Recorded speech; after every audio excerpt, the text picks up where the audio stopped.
ગુજરાતમાં હવે નામ માત્રની દારૂબંધી રહેશે, કારણ કે સૌ કોઈ જાણે છે કે ગુજરાતના દરેક ખૂણે બેફામ દારૂનું સેવન પણ થાય છે અને વેચાણ પણ થાય છે। આ બધાની વચ્ચે સૌથી મહત્વનો સવાલ એ થઈ જાય કે દારૂબંધી વાળા ગુજરાતમાં દારૂ આવે છે ક્યાંથી?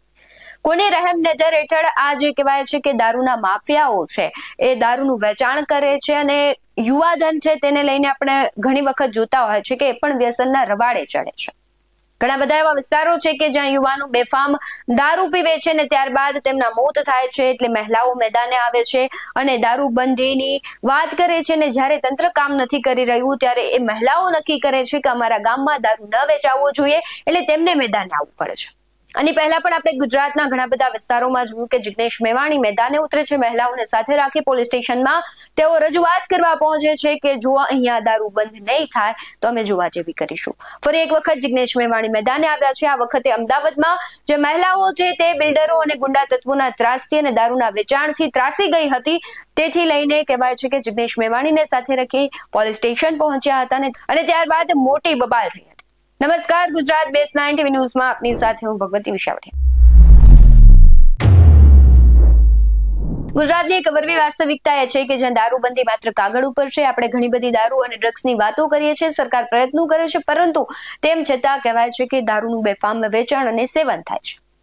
આપણે ઘણી વખત જિગ્નેશ મેવાણીને આ મુદ્દે આક્રમકતા સાથે લડતા જોયા છે। ફરી એક વખત જિગ્નેશ મેવાણી અમદાવાદની જે ઘટના છે તેને લઈને મેદાને આવ્યા છે। આમ તો આપણે આની પહેલા પણ જોયું હતું કે એક પત્રકાર છે દારૂના અડ્ડા પર રેડ પાડે છે, તેના પર એફઆઈઆર થાય છે, પરંતુ એ દારૂનો અડ્ડો છે તેના પર કાર્યવાહી થવાની એ તો બીજી વાત રહી, પરંતુ તેના બદલામાં એ પત્રકારને હેરાન કરવામાં આવે છે। એવી જ રીતના ફરી એક વખત અમદાવાદમાં પણ આ ઘટના બની છે, કારણ કે અમદાવાદ જેવા સિટીમાં જો આવી ઘટનાઓ બનતી હોય તો ગ્રામ્ય વિસ્તારની તો વાત જ શું કરવી। દારૂ મામલે જિગ્નેશ મેવાણી મહિલાઓ સાથે પોલીસ સ્ટેશન ગયા હતા, ખૂબ મોટી બબાલ થઈ હતી। ઘટના અમદાવાદના પાલડી પોલીસ સ્ટેશનમાં બની છે, કારણ કે વાસણામાં દારૂના અડ્ડાઓ બેફામ રીતે ચાલી રહ્યા છે અને લુખ્ખા તત્વો અને બુટલેગરો સામે ફરિયાદ કરવાને બદલે પાલડી અને આંબાવાડી વિસ્તારમાં બિલ્ડરોના ગુંડાઓ ગરીબોની વસ્તી ખાલી કરાવવા મહિલાઓને અત્યંત ગંદી અશ્લીલ ગાળો બોલી રહ્યા છે। પોલીસ ફરિયાદ લેવાને બદલે પોલીસ એવું કહી રહી છે કે અમે તપાસ કરીશું, લોકો છે તેની ફરિયાદ નથી લેવામાં આવતી અને આ મામલે જિગ્નેશ મેવાણી મહિલાઓ સાથે પોલીસ સ્ટેશન પહોંચ્યા હતા। સમગ્ર ઘટના શું હતી એ વિડીયો અત્યારે વાયરલ થઈ રહ્યો છે સોશિયલ મીડિયામાં, તેના પર નજર કરીએ।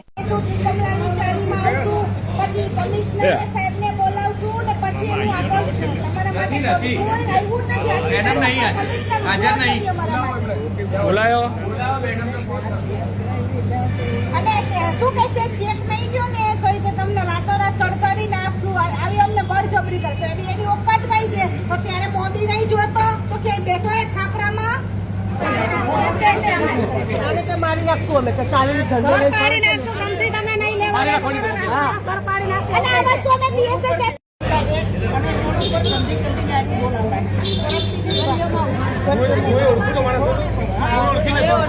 બધી બહેનો ગાળો બોલે ને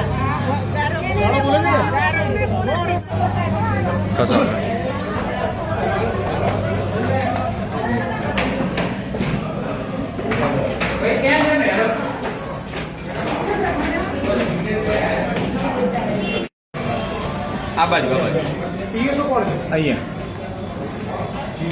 તમે તો પીઆઈ હવે શું પીઆઈને ફોન કરીને એવું કહો કે જિગ્નેશભાઈ એવું કીધું છે કે તમારા એસીપી નહીં આવે ત્યાં સુધી હું પોલીસ સ્ટેશન નહીં છોડું, આવું એમને જાણ થાય। બધાને લઈને પોલીસ કમિશનરના બંગલાએ જઈશ, એમના ઘરે કચેરીએ નહીં, આવું જિગ્નેશભાઈ કહે કહો।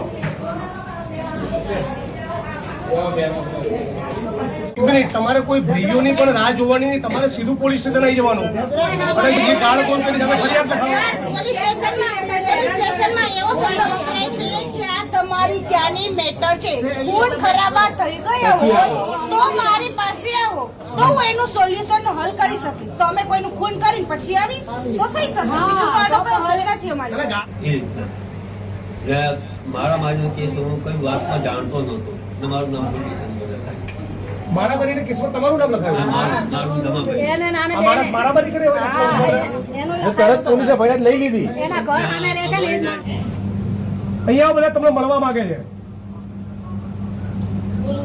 હા, આ 78 વર્ષના કાકાએ બિલ્ડરના લોકો ઉપર હુમલો કર્યો, તમે આમની સામે ઓફેન્સ દાખલ કર્યો, જાઓ ઉભા હા હા આ 78 વર્ષના કાકા જે શારીરિક રીતે અશક્ત છે, સરખું ચાલી નથી શકતા, એ લોકોને મારે છે એમ. કોણ મારે છે? તમે એફઆઈઆર દાખલ કરી છે આમની વિરુદ્ધમાં, કોણ મારે છે? અને તમે એફઆઈઆર કરી છે આમની ઉપર આરોપી બનાવી દે. ભાઈ એ જોઈ લેશું હા. શું એફઆઈઆર થઈ છે, કોણે બીજું આ બિલ્ડરોના માણસો બધાને અશ્લીલ ગાળો બોલી દે છે બધી બહેનોને. તમને અગાઉ ફરિયાદ કરી છે, લેખિતમાં પણ ફરિયાદ આપેલી છે, તમે આપી દો. લેખિતમાં ફરિયાદ આપેલી ફેબ્રુઆરી. બસ, અત્યારે તો એની તપાસ અમે કરીશું. તપાસની એફઆઈઆર કરો અત્યારે એફઆઈઆર એમની રજૂઆત હશે એ પ્રમાણે અત્યારે હાલે જ એફઆઈઆર દાખલ કરો કે ગાળો બોલી છે તમને અશ્લીલ.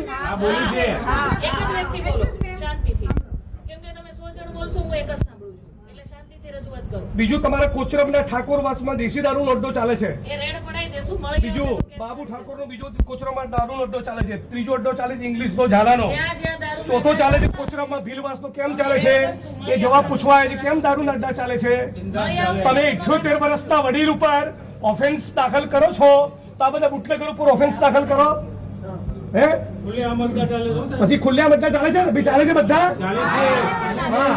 પછી એ વિશાલ મહેતાનો અડ્ડો ચાલે છે. કેમ અડ્ડા ચાલે છે? જવાબ આપો.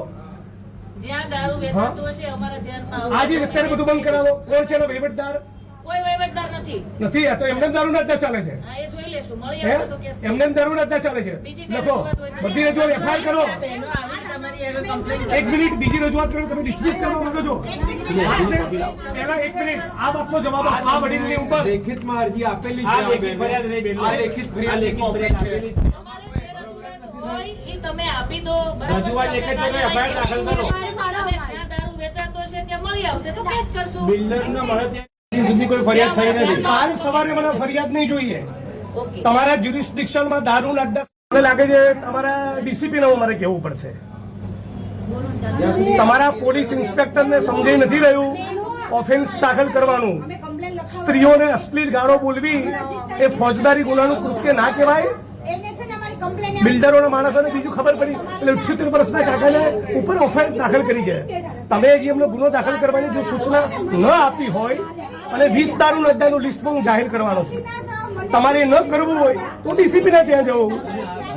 અને મને ના પાડી દો તો હાલ ફોન મૂકીને ડીસીપી ને કહું. કે મારે ફરિયાદ કરવી છે. ના ના અત્યારે હાલ તમે પેલા પાલડી પીએની પાલડી પીએને તમે સૂચના આપો. 5 ફેબ્રુઆરીથી ફરિયાદ આપી છે એફઆઈઆર કરે એમાં. હું એફઆઈઆર ની કોપી લઈને પછી જઈશ. તમે એમને આદેશ કરો. તમારાથી ન થઈ શકે તો મને પ્રેમથી ના પાડો તો સીપી ના ઘેર જવું, ઓફિસ નહીં જવું, ઘરે જઈશ. નીકળજો. અને બેન આપને એકદમ વિનંતી અને શિસ્ત ભાષામાં કહું છું, આવતીકાલ સાંજનો સૂર્ય અસ્ત થાય ત્યાં સુધી તમારા જ્યુરિસ્ડિક્શનમાં દારૂ જુગારની એક વસ્તુ મનાઈ બધાની વચ્ચે કહું છું 4 તારીખે 11 વાગે ડીસીપી જોન સાથની કચેરીએ તમારા સસ્પેન્શનની માગણી લઈ જઈશ. હું કહું એટલે કરવું જ. Take it be seriously. અને કોઈ પણ માણસ તમારા કે તમારો સ્ટાફ ઊંચા અવાજમાં બિલકુલ વાત ના કરે. કેમ જિગ્નેશભાઈ આવ્યા હતા, કોઈ ટણી બની ના જોઈએ. ઓકે દાદા આવી ગયા. મહિલાઓની ફરિયાદ લેવાને બદલે પાલડી પોલીસ દ્વારા 78 વર્ષના શારીરિક રીતે અશક્ત વ્યક્તિ સામે સાવ ખોટો ગુનો દાખલ કરી બિલ્ડરોની ચાપલુસી કરતી હોવાના આક્ષેપો લાગી રહ્યા છે. પોલીસ કમિશનર સંબંધિત અધિકારીઓને તાત્કાલિક સૂચના આપવામાં આવે એવી માંગ કરવામાં આવી છે. સાથે જિગ્નેશ મેવાણીએ એક પોલીસ અધિકારીને કહી દીધું છે કે જો તમે કામ નહીં કરો, જો તમે કાર્યવાહી નહીં કરો તો તમારી સસ્પેન્શનની માંગણી હું કરીશ. એટલે આમ તો ગુજરાતમાં દરેક જગ્યાએ દારૂનું વેચાણ થઈ રહ્યું છે, પરંતુ આ ઘટનાને લઈને તમારું શું માનવું છે?